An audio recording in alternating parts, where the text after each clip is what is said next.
Hello बच्चों। तो कैसे हो आप सभी।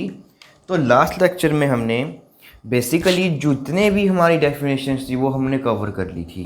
तो आज के हम इस लेक्चर में एनसीईआरटी की एक्सरसाइज को स्टार्ट करेंगे।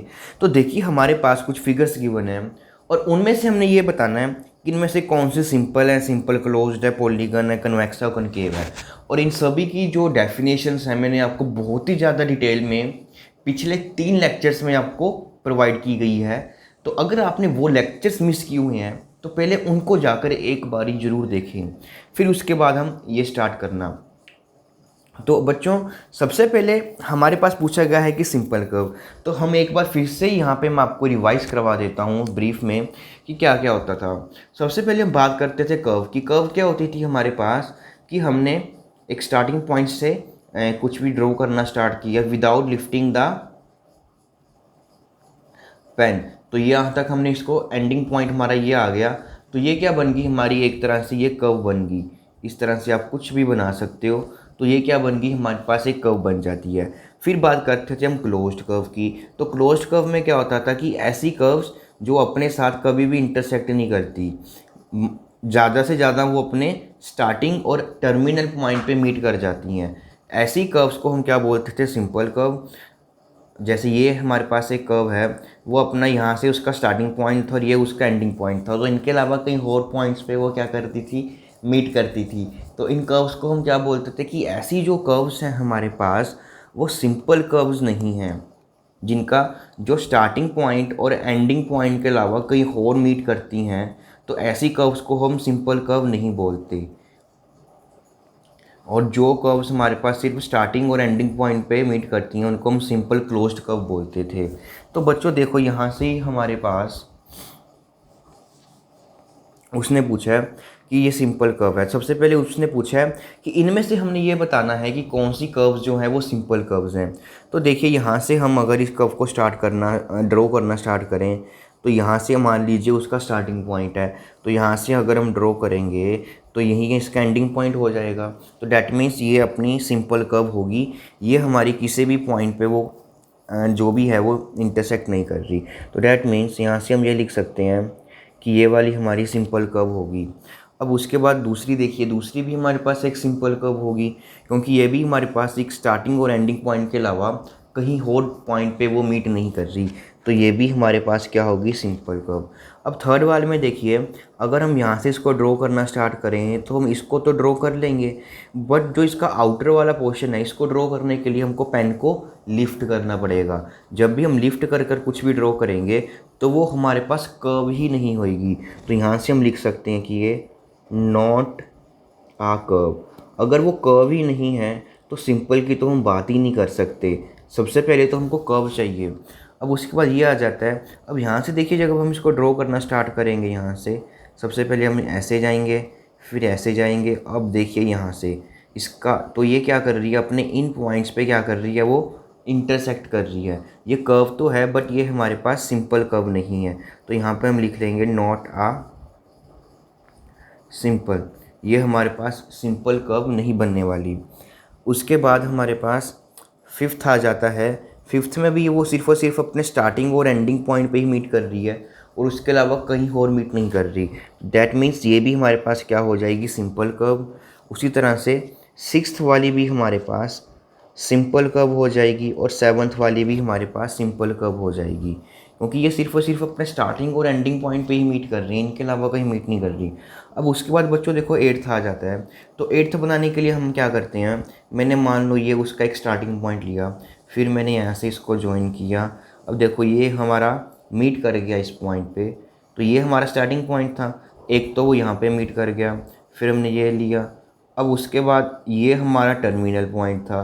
तो देखो स्टार्टिंग पॉइंट ये था, एंडिंग पॉइंट ये था, बट वो स्टार्टिंग पॉइंट जब हमने इसको ड्रॉ करना स्टार्ट किया तो यहाँ पर मीट कर रही है। इट मीन्स जो ये कर्व है हमारे पास वो ये स्टार्टिंग पॉइंट है उसका और ये एंडिंग पॉइंट है। तो उसके बाद अगर हम इसको ड्रॉ करेंगे तो देखो वो दोबारा से मीट कर रही है यहाँ पर। मीन्स वो अपने स्टार्टिंग और एंडिंग पॉइंट के अलावा कहीं और भी मीट कर रही है। डैट मीन्स ये हमारे पास क्या होगी, नॉट आ सिंपल, तो ये भी हमारे पास एक सिंपल कर्व नहीं बनने वाली। अब उसमें आगे उन्होंने पूछा है कि हमें बताना है कि इनमें से सिंपल क्लोज्ड कर्व कौन कौन सी हैं। तो देखो, जो हम सिंपल कर्व्स की बात कर रहे हैं इनको तो हम क्रॉस ही कर देते हैं। ये हमारे पास कर्व नहीं थी, और ये वाली हमारे पास सिंपल नहीं है, और ये भी हमारे पास सिंपल कर्व नहीं है।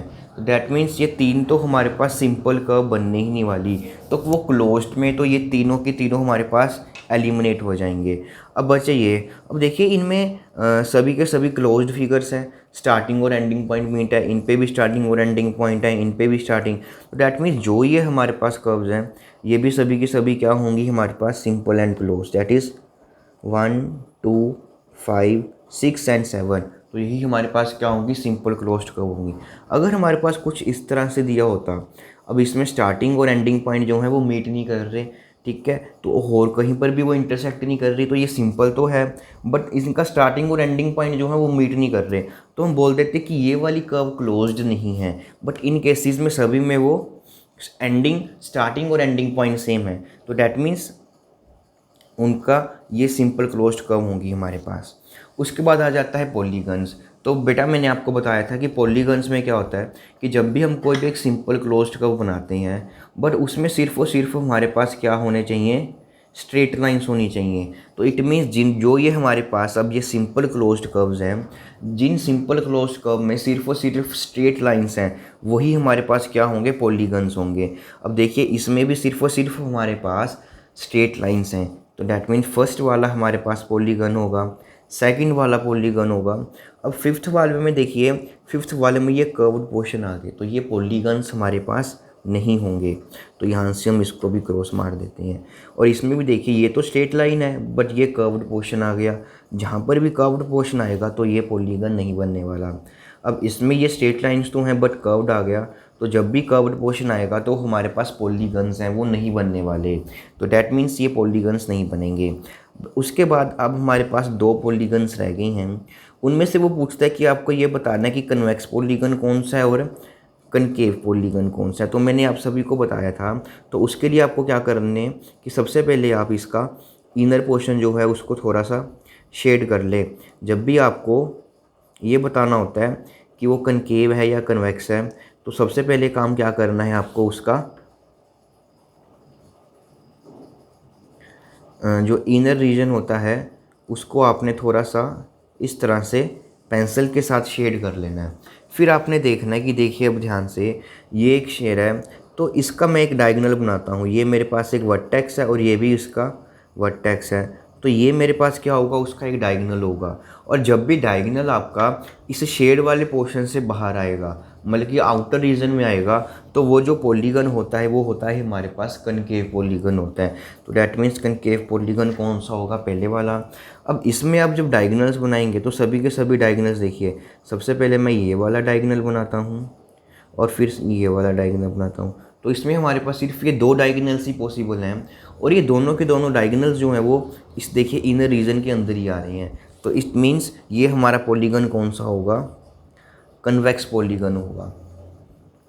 तो बच्चों मैंने जो आपको 3 लेक्चर में पीछे ये करवाया था, अगर आप उसको अच्छे से समझ कर करेंगे तो आप खुद से इन सभी क्वेश्चंस को ईजिली कर सकते हो। और इसको क्या, अगर आपके पास कोई भी क्वेश्चन वो दे दे, तो अगर आपकी डेफिनेशंस अच्छे से आपने की हुई हैं तो पेपर में आप सब तरह के क्वेश्चंस हैं उनको कर पाओगे।